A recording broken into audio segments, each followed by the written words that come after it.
Je suis en train de me poser la question sur Madame Masuka. Azalarana Kimia Tangwa Vivaka en tant que vice-gouverneur.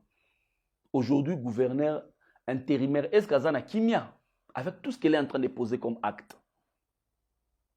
Lelo, je ne serai même pas dans les détails à dossier. Hein? Mais on a appris que Madame Masuka mutafunda ki Mouyej. Alobaki ke Mouyej a jiraka yemoko wana ba konto ya jiraka yemoko, ba konto wana ya zalaka accès na ngoti. Mais il y a un compte qu'on appelle compte voirie TFM. Compte voirie TFM, quand moi j'étais gouverneur, ce compte-là recevait $500,000 le mois. Il y a TFM. Au TFM, mining. Mais si $500,000 le mois, c'était un compte pour sortir l'argent. Il fallait la signature de Mouyej et de Masuka. Donc, binom balé, il faut signer conjointement pour qu'il y ait un mais tant que vous associé à côté de la gestion, comment il y a compte? Et le compte là recevait $500,000 le mois avec Mouyej. Ça permet à ce que Mouyej ait une assemblée provinciale. Ça permet à ce que Mouyej ait un pavillon présidentiel. Ça permet à ce que Mouyej ait un bâtiment gouvernement provincial, la stade. Mais les lots Oyo, quand on avec le boom minier, ils ont recevoir $1 million le mois. Qu'est-ce qu'on fait avec cet argent? L'IGF était venu là-bas, M. Alengeti et sa bande. Pour auditer compte. Les lots Oyo, compte ça passe dans Robank, ça passe de 500 à $1 million avec le boom minier. Maintenant, pourquoi est-ce que l'IGF ne va pas là-bas pour auditer les comptes? Voilà un peu la situation. Deuxièmement, l'IGF et Mouyej et le gouvernement provincial de Mouyej, ils se sont confrontés. C'est la confrontation. Après avoir aussi sa confrontation, on va produire ce qu'on appelle la feuille d'observation.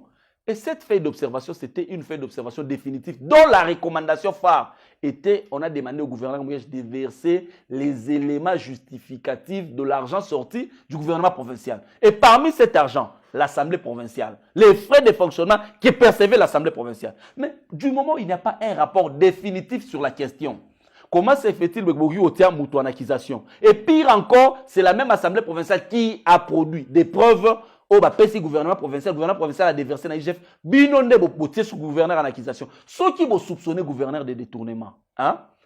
Vous êtes aussi un organe de contrôle. Il y a aussi les missions de contrôle parlementaire. Pourquoi ne pas d'abord faire la mission de contrôle parlementaire et statuer sur les rapports jusque-là, fait d'observation, et puis après, ne botier en accusation. Et comme il n'y a jamais de crime parfait, le règlement intérieur de l'Assemblée provinciale dit que pour mettre en accusation le gouverneur, il faudrait que cette accusation puisse être votée par la majorité absolue de membres composant l'Assemblée provinciale. L'Assemblée provinciale est composée de 22 membres. Mais bango, que les membres composant une plénière ou les membres présents dans une plénière. Non, les membres composant l'Assemblée provinciale. Ça veut dire qu'à Moutoua Koufi, si Moutoua Koufi, mécanisme pour remplacer les alliés. La composition de l'Assemblée provinciale, c'est 22. Ça veut dire qu'il fallait passer à 11 plus 1, et ça la 12. Mais le cas là, précipitation, ce sont des putschistes. Ils ont voulu faire un putsch. La question voter na 11. Na 11 wana et l'équipe était. Il y a un autre état de droit. État de droit est mis à l'épreuve. Toujours la ACELO, toujours l'état de droit. Et si la honte c'est quoi? C'est quand l'IGF. La conclusion, la honte c'est quoi? C'est quand l'IGF. Hein? Après que la procédure en Assemblée provinciale, l'IGF va écrire au gouverneur que cette feuille d'observation que nous avons produite, pour moi, c'est le rapport définitif. Oh!